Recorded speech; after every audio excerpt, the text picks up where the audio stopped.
for me, I grew up in the woods. Like that's what we did for fun. My dad is a farmer. We would go out to the woods in our backyard and we would just be in there all day. And it just stuck with me. I still am happiest. I could spend all day in the woods. And I feel like that was something that people didn't get to experience as much as just going to a lake home. Mm-hmm. And so it just kind of worked. And we have direct bike access out the door. You have bike lockers out your door, and you can shoot on the now 70 plus miles of globally ranked single track mountain bike trails. So, and then you can go to downtown and have a bougie dinner or make dinner, over the fire pit. We have grills. I mean, it's just a nice combination of small town nature and getting physical.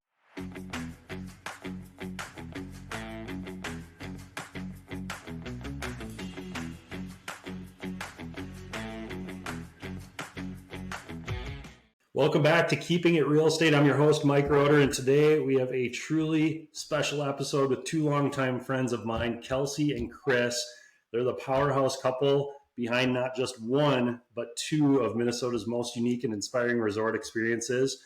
And, first off, they're the visionaries behind Cuyuna Cove, and it's a boutique adventure resort nestled in Crosby, Minnesota, just steps away from some world-class mountain biking. We'll talk about a little bit more about that later. Paddleboarding, beauty of Cuyuna lakes. And then on top of that, they've more recently launched a second retreat on the North Shore called Tofte Trails, bringing their minimalist, intentional design to an incredible wooded setting near Lake Superior. So today we're going to dive into their journey, how they went from idea to reality, the process of building their resorts from the ground up, the highs and the lows of short-term rentals, and what it's really like to run a hospitality brand in northern Minnesota. So with that, Kelsey and Chris, welcome to the show. Thanks, Mike. We're glad to be here. Yeah, most definitely. I'm excited you guys are on. And, I would love for you to start at the beginning. What first sparked the idea of Cuyuna Cove, and what did the two of you do before you stepped into that first resort that you built out? Well, this is such a great question. We actually did a presentation not too long ago, and I think it was like 3 hours long for our story. It got a bit long. I mean, it could go on and on. We can try to spark. We're better at condensing it now. Yeah, getting better. Do you want to start? What we did before? I was a physical therapist in New York for 5 years. The short of that is it just wasn't going to get me to where I ultimately wanted to be. It was a good career. I had fun in certain ways, but anyway, we re-met in Minnesota, and then when we got together, Kelsey had been running an Airbnb condo in Austin, and that kind of was the start of, starting to get into more STR. Yeah, so obviously you mentioned we grew up together, went to school together in St. Cloud. We didn't really know each other, weren't connected at all through our entire 20s and our teens. Even in high school, we knew of each other. But yeah, we connected at 30 back in Minneapolis. But before that, I was in San Diego and then moved from San Diego to Austin, kind of chasing the sunshine a little bit after college. And then I kind of slowly started to get into real estate just by the people I was surrounded with. And I also grew up with my dad dabbling a little bit into some long-term rentals. So I got to see a little bit, but also kind of the downfalls for me of what I saw of him was the struggles with long-term rentals. So I think naturally that made me gravitate to, Airbnb came on the scene in Austin kind of before it hit anywhere else, like San Francisco and Austin, places that were a little bit more before it came to the Midwest, which was a kind of a blessing in disguise. Got my real estate license there, and then decided I didn't want to be in real estate selling homes forever. I really liked the aspect of buying and investing and, design and what that all meant. So that's kind of where I got started. And then at age 29, after I'd flipped a bunch of homes on the east side, I bought my first investment property in a really good neighborhood in downtown. That was like the only thing I could afford, but it's kind of where it started. And then came back to Minnesota. We re-met. I'm trying to shorten this a little bit in Minneapolis. It's a cool story, but it gets long into the weeds in another direction. Yeah. I love it. And then we decided we weren't quite ready when we met. We wanted to be together, but we weren't quite ready to sign a lease in Minnesota. It was winter. We were both kind of starting over. It was one of those things where I think some people feel this, where you're like, what's next? And so we took a little sabbatical. We actually went to Indonesia for a couple of months. It was just the cheapest place we could possibly go. It was like, Bali, but we were living on like $300 a month for rent. Yeah. Wow. So It was a good reset. We were broke, We were Mike. broke. We were broke. Yeah. There's no way around it. Incredible, though. Incredible experience behind that, I'm sure. Yeah, we do like to kind of get into the local scene too. Well, we talk about that today. That was easier, honestly, because your back was against the wall. You know, where are you going to sink or swim? Where are you going to go? I think it's harder to start something when you're comfortable. We've learned that now. It's like, okay, what do we do next? But after that, we decided to come back. We still didn't really feel like signing a lease. We weren't quite sure where we wanted to be. So we ended up buying that. I don't know if you've seen it on Instagram ever, the 30-foot Georgie Boy Swinger RV. It's like this 90s teal and purple RV. We renovated that at my parents' lake house while my dad was taking the old family cabin down to its studs. So that was kind of the first time we had ever been introduced to true construction. So we renovated the RV slowly. We did it terribly wrong. It was tight and horrible. And then we helped my dad finish out the cabin and kind of got to learn from him how to build. So that kind of brought us into moving the RV up north at our friend's land. They let us crash near Nimrod on the river. So we were just fishing, hanging out, you know, and then he got a remote job reviewing medical cases for physical therapy. So allowed us to have a W-2 again. Which I think can be practical or applicable to more people. How do you bridge the gap to leave your career or regular work? That's something not to like just breeze over. We supplemented what we were doing by basically working 2 jobs, 40 hours a week for the medical reviewing, and then, you know, going to task on building and renovating whatever it was at the time. That's incredible. And that's a similar situation to myself. You know, I worked in the insurance industry, supplemented that with, you know, long-term rentals, and then eventually phased out. And now, are the two of you doing this full time, or do you still have other positions that you hold? No, we don't have any other jobs. This is it. We've been pretty full in. I think you left your W-2 job. When was that? A while ago.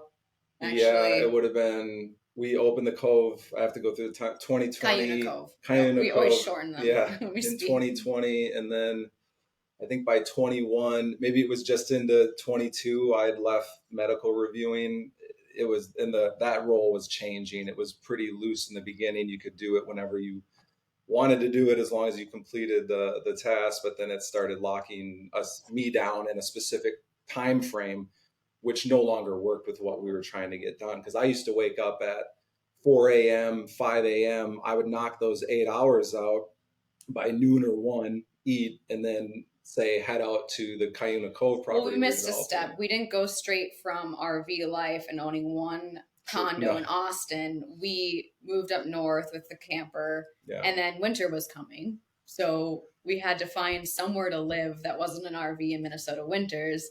So the only thing we could afford, thankfully through his W-2 at the time and my cash flow with the condo in Austin, was this, I think, what was it, $50,000? Yeah, $47,000 total turd in Crosby, this old mining house. It was gross. It was disgusting. You couldn't walk into the house without a full mask on the entire time because nicotine was dripping down the walls. Wow. It was like disgusting. There was like a sea of couples like us, you know, in a lineup. Went in, turn around, and out.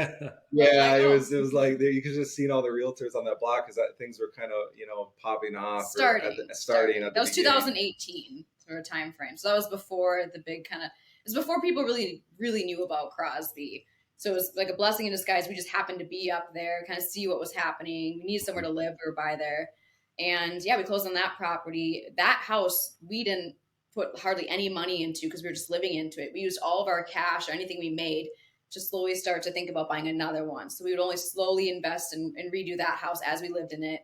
And then we bought another one even grosser for $30,000 down the road before Crosby kind of blew up, these gross old homes. We did purchase the Cuyuna Cove property in between the two houses. It's basically house September, got the land for Cuyuna Cove, next to Orson Mine, if anyone's familiar. And then in January the following year, would have been 2019, we picked up another turd house that needed significant renovating. So we did all the work ourselves. We really didn't put a ton of cash in. We did as little as we could while knowing kind of our target market. and started to get money income off of these properties because they were so affordable to buy in on, knowing the mountain bike trails were slowly going to be expanded. Yep. And Main Street was just kind of the energy was starting. There was already, the Red Raven bike shop. There was already the brewery. Buildings were turning over. The old brick buildings were starting to get done. But yeah, so that's kind of how we got started, and then decided Chris was kind of the person that catapulted us into commercial real estate, because he saw what our numbers were for my condo. He saw what the numbers were for, the 2 homes at the time when we were living in one. Like, how can we do this on scale? And also, how can we do this to protect ourselves as an investment? Because we knew, living in, New York and Austin, that the city can pretty quickly change their minds on, if this is going to be allowed, if short-term rentals are going to be allowed, if too many investors coming in, taking up, affordable housing. We kind of already knew that just from living somewhere else and coming back to the Midwest. And how can we do this on scale, but also create an experience versus just spending all of our time renovating a property that kind of had its limitations? So that's what kind of led us to buy raw land and hit the ground running commercially. Well, and you see that more now today, the moratoriums that are being put on Airbnb. You're seeing in Crosby specifically, people getting out of it. It's not the dream that they thought it was. And of course, the competition's increased, the saturation is there. So you have to really want to do it, but you're putting yourself at risk also. And I don't know if you paid attention, the battle between New York and Airbnb that went on for years. Did you catch some of that? I have not followed that. No. Okay, so you're in the LTR, long term. New York and hotels won eventually, and I didn't follow up with how strict. I know it got really strict, or just unfavorable, to push it out with what you can do. And the smaller communities, unfortunately, are just so happy for tourism and money coming in that it was a little short-sighted when it happens before they realize that they lose all their housing inventory. Because we did a house, we're on a small scale, ma and pa-ing it. But you, of course, know you can take a big investment group or larger investors. You can come in and buy 10 houses, 15 houses. And then that's where you're seeing communities push back. And I'm not a no, never or an all the time. I do think the answer is somewhere in the middle, between moratoriums, allow X amount. But it can't be unlimited. We clearly see that when you look at where staff can live and these communities. How do you get your operations functioning if there's nowhere for them to be? No, that makes sense. And that's, a really good lesson there is to pay attention to that risk, as you're jumping into short-term rentals, know the city, know the statutes and the laws that they have in place and what might be coming down the line. And, if you're unfamiliar with it, get familiar with it and talk to people that have more experience. So I appreciate you guys mentioning that. I would love to circle back to Cuyuna Cove. Like, I saw all the social media posts as you guys were going through that. You were building, literally each day you were out there, just hustling and getting these things done. How did you figure it out? Like, building structures like that is no easy task, especially when you don't have, 10, 20, 30 years of construction experience. So I'd love to hear how that went. And then also, I think you guys launched in 2020, which is, right when COVID hit. How did that affect your guys' operations? Right. Yeah. Put it this way, we were pretty much skin and bones by the time 2020, I think it was late June, we were supposed to open, came around. I mean, Your dad was pivotal. My dad was pivotal. So yeah, my dad Phil was incredible. My resources with like YouTube, of course, but my dad was amazing at just going to be able to ask questions too. Of course, now you can type it in, but just having someone with real life experience and really hard lessons, but we still had horrible lessons we had to learn. And we didn't do that much YouTube or anything, which now I think is even more robust. It was more, I bothered anybody that I could.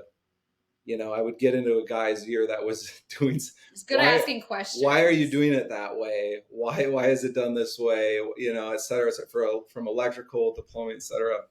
So kind of having my dad initially and asking the questions of like, okay, now first comes, whether it's, we were dumb enough to skip the survey of the land, believing the markers on the corners of the property. That was a dumb first. Mistakes were made. Mistakes were absolutely made. Sure we ignored that. We'll kind of circle back to it. But I think just step by step, it's, I think, one of these things where we get so caught up in, watching all the things, reading all the books, listening to all the podcasts, trying to learn.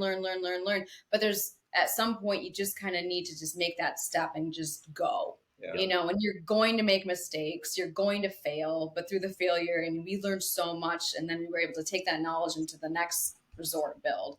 But yeah, I think the in-ground infrastructure was completely in over our heads. We had to abide by Dolly, and all these different departments in Minnesota that we weren't used to with residential. And the price goes up substantially. And there's what you can do and what you can't do legally. What did we started with? Obviously, full septic. We were on the edge of Crosby, and we bought the land because it was directly connected to the bike trails. And we also had city power, right? We connect to city water too. No, we have our own well. So it's been a while since we were. And even with before the weeds, I just want to say to back up for a second. She was so good. Her condo in Austin is what made me look at it and go, okay, this should be amplified. She has an eye for this. I love it. Style, design, aesthetic. I've learned from her over time. And it's I didn't have any technical build experience, but I just kind of had a hard, old world work ethic, let's say, to grind through. And so I just felt complicated, sure, but it can't be overly complicated that I can't figure it out as I go. And so we did really the blind leading the blind in a way. Yeah, but the finance. Let's just do it. We have nothing to lose at this point. But finance and economic aside, we wanted to make something for our peers. We truly did. I was starved for natural elements being out in New York, sitting in these old, gross, brick buildings and so forth, just longing for a tree, one that's out there. So that was an impetus that was behind the scenes that was really okay, if we were to create something that's going to be a natural retreat, how can we work with this land? How can we combine these elements to really create this indoor outdoor feel situation? And also buying land that often investors overlook is incredibly underrated. That lot was sitting there for sale for so many years. long time. But you can't take it and build a hotel on it. Well, technically we probably could have in one area of it, but it was, it's sunken in from the old mining pit days of iron ore in that area. So all the lakes are beautiful and clear and spring fed because they used to be mining pits that were filled in with spring fed water. Yeah. So the land kind of goes, you drive in and it goes and it dips down to a little pond in the middle. That's not feasible to build on. So instead of making the land work for our cabins, the cabins are literally designed through the topography and the shape of the land with ramps going out to them. They're on sonotubes and stilts. We didn't build a cabin to then go, where are we going to put this cabin? We went out to the land and stood there and go, how do you build cabin here? Will work here? I love that. And that's pure creativity, and that creativity builds value, right? I'm sure you guys probably got the land at a discount. Yeah, and no one can replicate that cabin. You can truly say this is a one-of-a-kind experience. So I think it was bit by bit and just hiring out the pieces where we could or had to afford. We got so exhausted after, I think it was a year and a half of building, that we went to a contractor and back to our bank. We did start with a small bank loan with our banker in Brainerd. They had no idea what we were talking about. And at this time in 2018, you have to remember, nobody was doing a modern cabin yet. It just wasn't really a thing.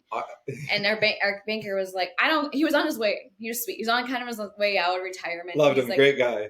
Don't really know what you're talking about. He didn't get it when it was live working with money coming in. That's hilarious. He said, he's I still don't get it, but good for you. But it works, right? That's incredible. He's why would anybody want to stay there? Why would anybody want to just didn't understand, go and do that? And then the next thing, are you on a lake? Are you on a lake? We're one of the only one, you're on a lake, right? No, we're across the street from one, but we're literally in a forest with a pond and these frogs and this experience that you're elevated above this pond on these stilts, a huge deck overlooking. Yep. And I think it's one of those things that for me, I grew up in the woods. That's what we did for fun. My dad was a farmer. We would go out to the woods in our backyard and we would just be in there all day.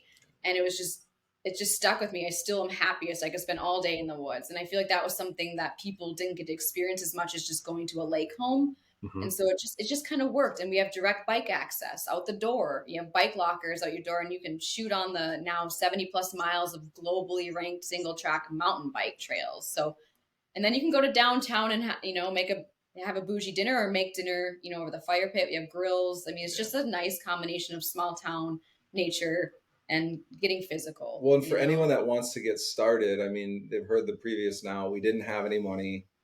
Of course, I did have to hold down that W-2 for almost 3 years to bridge the gap and to get some traditional financing. But, we did a commercial loan to get the Cove cabins going. And so it's like, you can start there. I even had anybody that would let me. I did the labor, the in-between labor for whatever it was, like the trenching. I was for like, electrical. well, you just technically have to come out here and connect these things, right?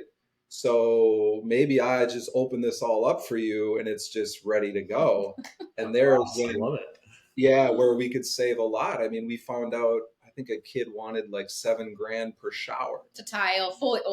And we didn't have build the any showers. budget for that. So Yep. then I was like, okay, I guess I'm going to learn to build these shower pans and do all 5 of these showers, which turned into 7 with the shower house. So it's like, we just took it on the chin where we had to. Oh, for sure. And that's an incredible experience. I mean, now, even if you go to build another resort or, an Airbnb or whatever you do, like you have that direct experience of that construction. So you know what to look for and, what things should cost and whatnot. So that's incredible. And I wanted to circle back. Brianna and I got the chance to stay at Cuyuna Cove. That was probably a few years ago or so. And like, just an incredible experience, like the amenities nearby, the whole vibe, the design of the cabins as well. What walk me through, the design inspiration? I mean, Kelsey, I know that's kind of in your blood, but would love to hear more about that. I know it's been so long now because this is our 6th summer. It's like revisiting these convos is great. I think for us, we've really, really found a lot of health and happiness and joy from just being outside there. We truly lived it. And we were outside, rain or shine. I think that's something I cannot overemphasize enough is like, stop letting the weather dictate your day to be outside. We actually have a wolf hybrid dog that has been incredibly difficult, but like a blessing in disguise. He got us outside every day. He had to be outside. And so we're like, well, we don't need these huge, big cabins to be able to experience the nature here. Maybe this cabin it just makes you feel like cozy and like a warm hug. It's like women can come solo and feel safe because you're in a little pod of like a community of cabins, but you can still feel totally, private, but you can also like meet other people, especially after COVID. That's a whole nother conversation of loneliness that, started. But for me, it was like, I want to be able to be so comfortable and wake up in my bed and have a full view of floor to ceiling glass with nature and with the trees and the pond.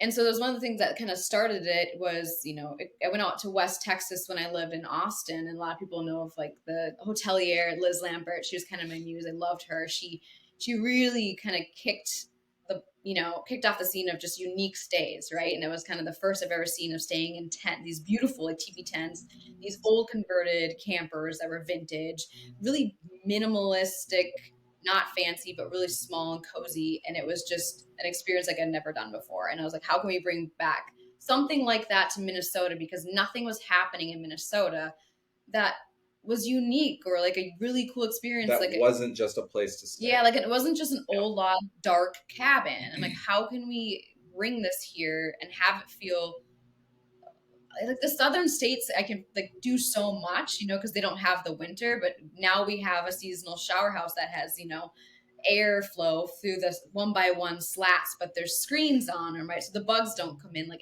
we have outdoor showers on the one cabin, that we built a shower house that it shouldn't be in Minnesota. Yes. I mean, of course it's only seasonal. For me, it was the travel that kind of led me to like, oh, okay, can we rethink that and bring that to Minnesota? Because Minnesota's home, it always will be, and it's beautiful, but how can we experience it differently? And so that was kind of the idea, and using less things from Amazon, using less things from Home Depot. We found the wood that's in those cabins off of a guy on Facebook Marketplace who had it sitting in his lot for 20 years, refinishing this like gorgeous wood that just feels different than what you do from like an easy to grab at Home Depot pine, or a cedar from home. So just using those elements and everything that for me is like tactile, right? What does it smell like? What does it feel like?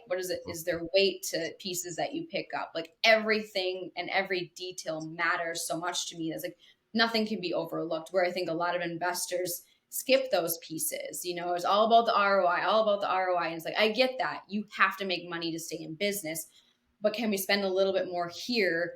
And just because for me, it just makes sense. And I want that for people to experience, because I like, especially spending a shit ton of money on the beds, the organic cotton sheets, like stop overlooking those things. And the pillow, the type of pillows they're, having. So just everything that went into it. Yeah. It was just something that I would want, a lot of inspiration came from, we were fortunate enough to travel a lot, young and through our 20s. Cheaply. So yeah. But so like how, hostels, but where we went and places we interacted with, I mean, just down to items, like we would take note, how nitty gritty, like how a spoon could feel in your hand. Sounds ridiculous, but it just mattered. Yeah. Oh, it does. It totally matters. Yeah. And the thing is like you put all that time and effort and maybe a little bit extra money into all those little touches, and that impacts your reviews, and your reviews impacts how many people are staying with you, which impacts your occupancy and your bottom line dollars, right? And you just have more enjoyment for like every single resident or tenant that stays there, right? Yeah. Yeah, and I think that's, like you said too, your repeat guest too of it. Mm-hmm. Having that is so important as well. Just to not continually just spend all your money on marketing to get new people in the door. It's like, how can you make it so wonderful and treat them so well and have unique touch points with them that they want to come back, or make the experience so unique and include the things they want to wake up to, And if you had looked at it too through the lens of a max ROI, as I'm thinking about it, in reality, your ROI would have probably ended up being worse. Ours would have been.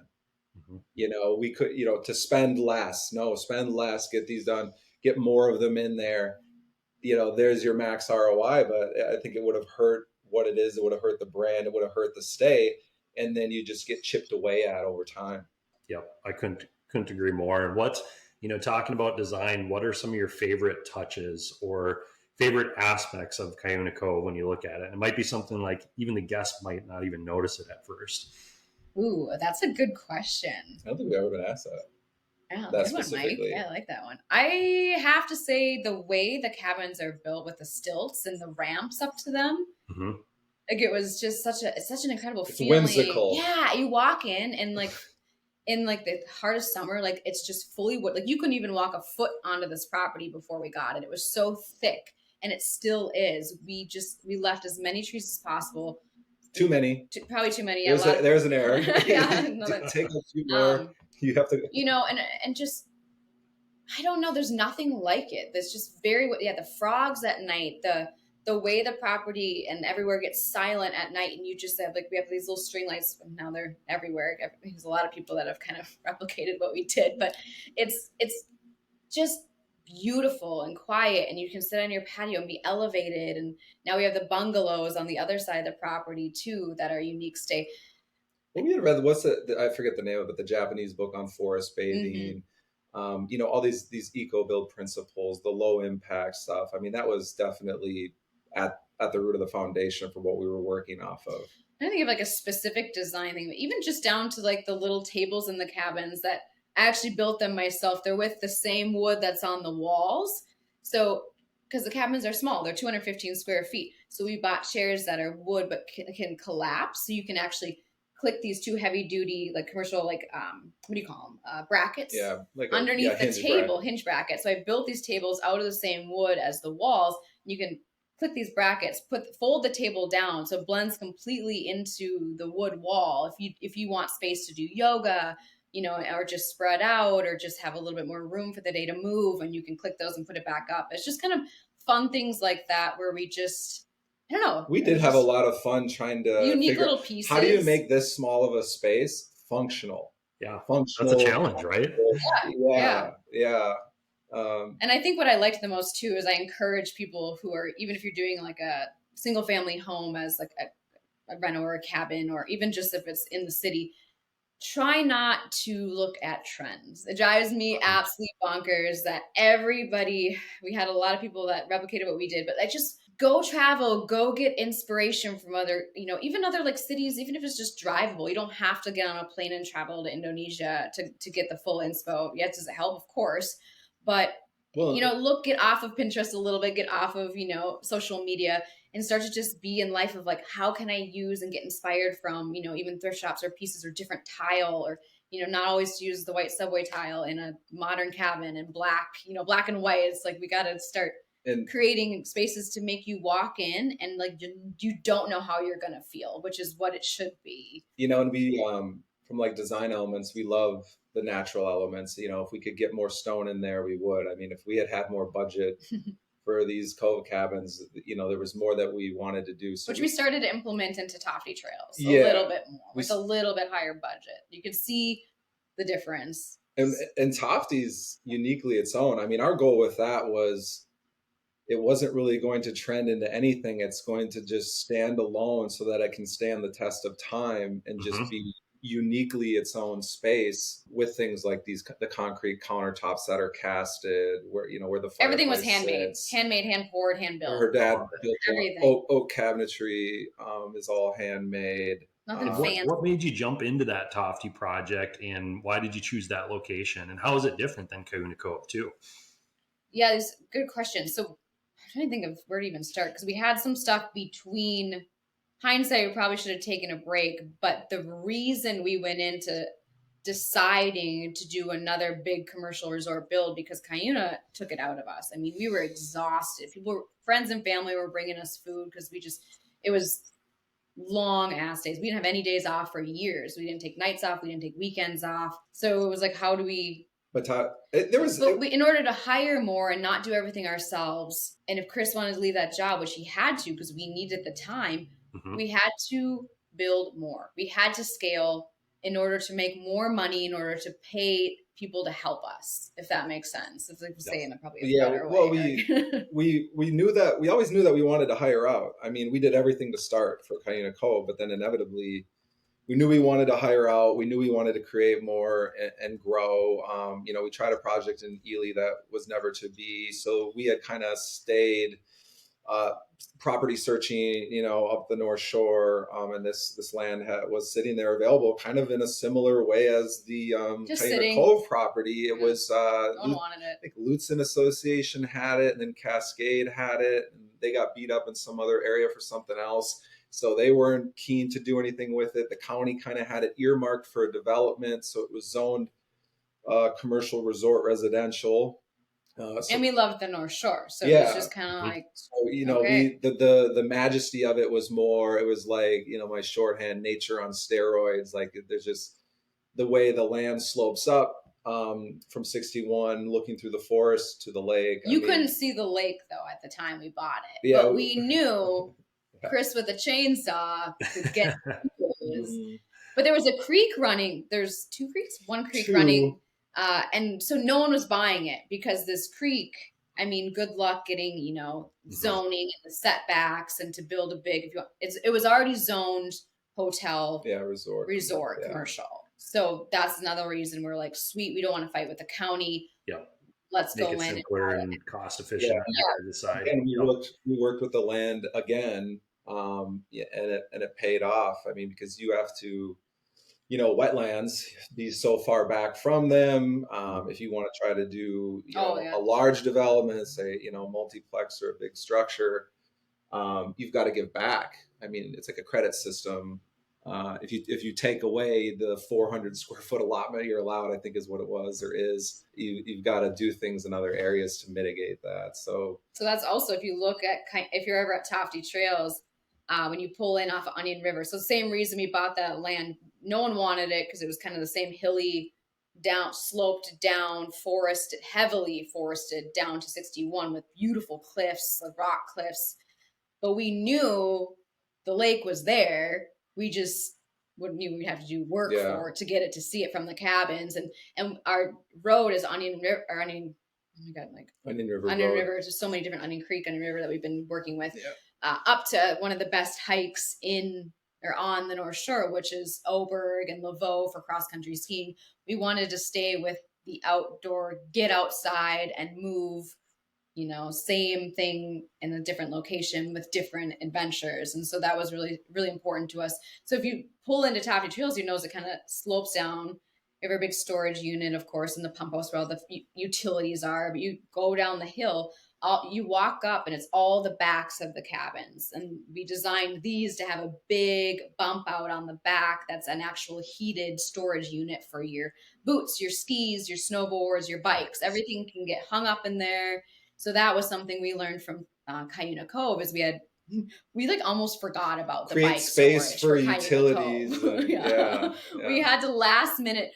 2 weeks before we opened for Cuyuna Cove, oh my God, we forgot where are we putting the bikes? Yeah. Where are we putting all the outdoor gear? This is the reason we built here, but we were so deep head in it that there's you miss some of those important aspects for sure. Like, and so you guys have locker systems there, right?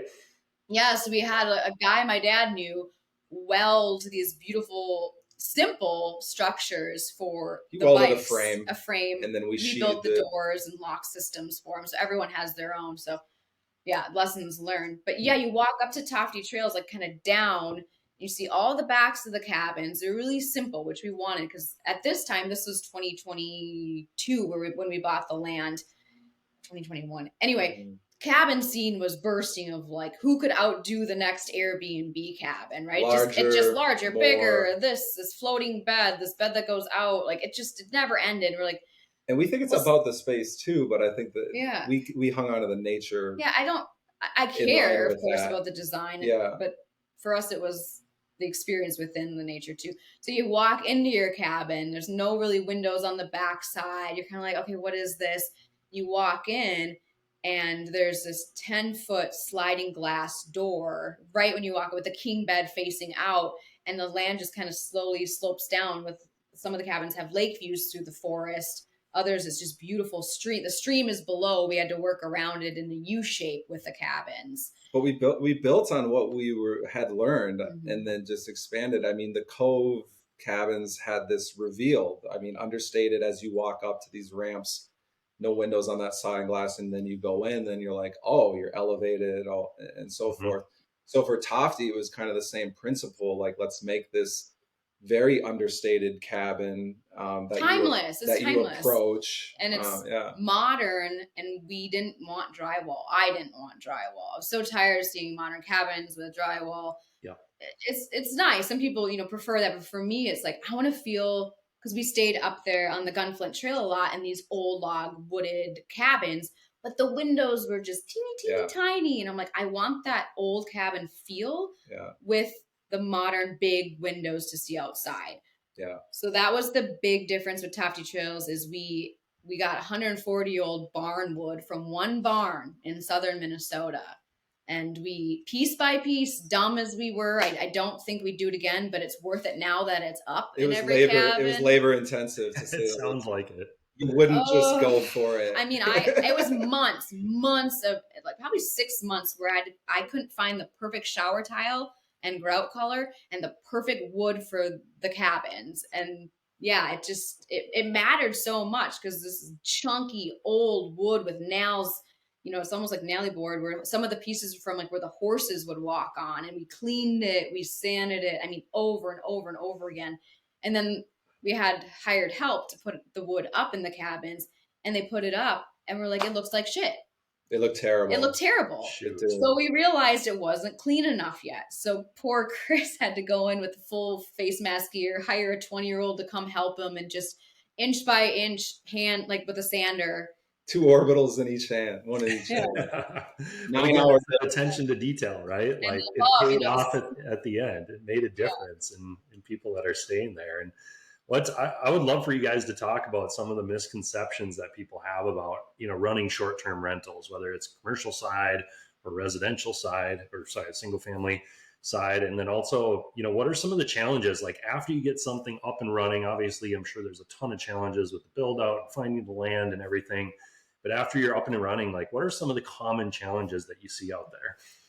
Staffing. So many challenges. Yeah, staffing is not even staffing, but just there's constant repairs, of course. As even with one home, that's what people don't see is the maintenance schedules. Yeah, the maintenance schedule that goes out too. People will run numbers and they'll just look, they're making this, but they just don't appreciate.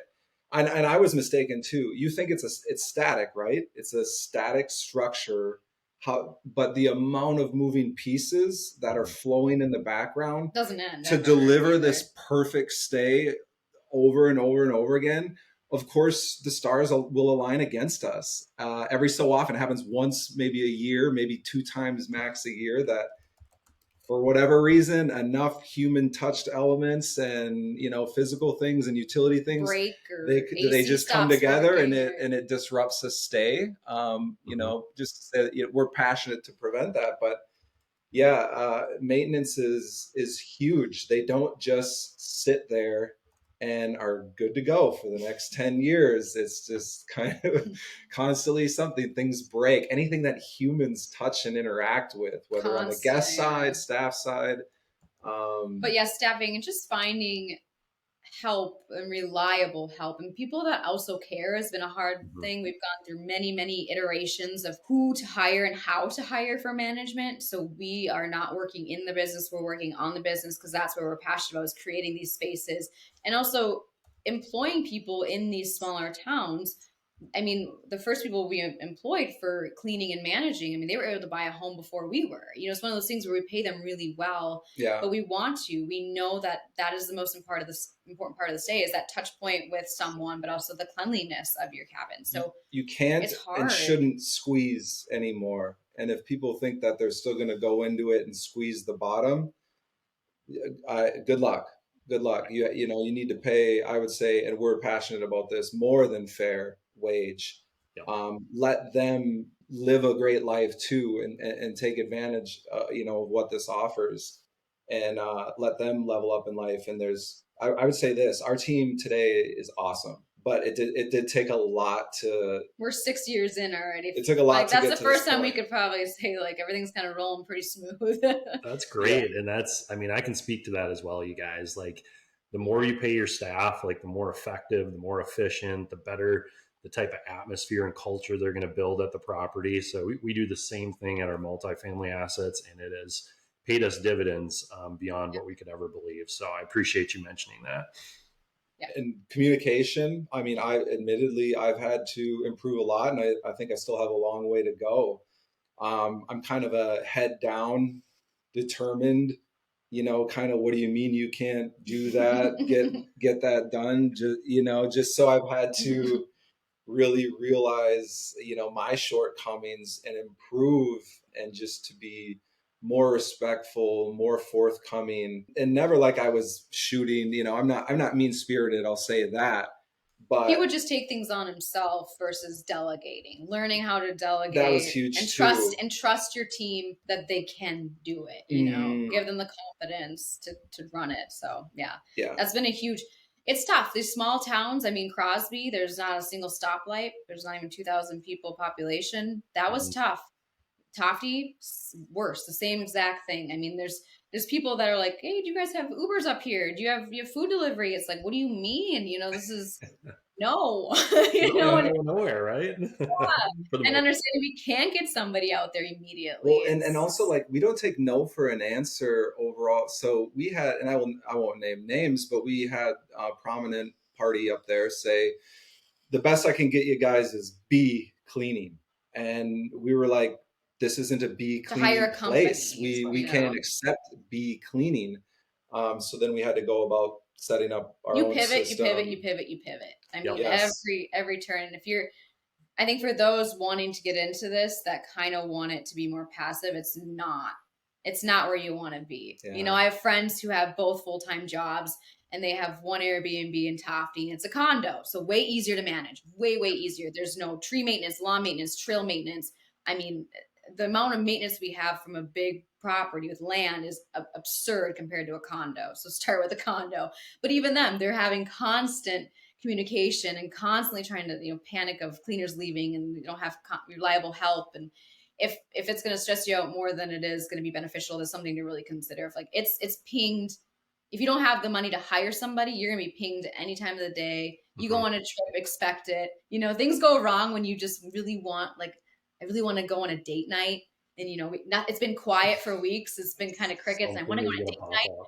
And then it's like the universe just knows you want to just have a moment, an hour, and then something just goes wrong. Which is just numbers, life. odds and life, probabilities of things occurring, but it does, it kind of punches you in the gut.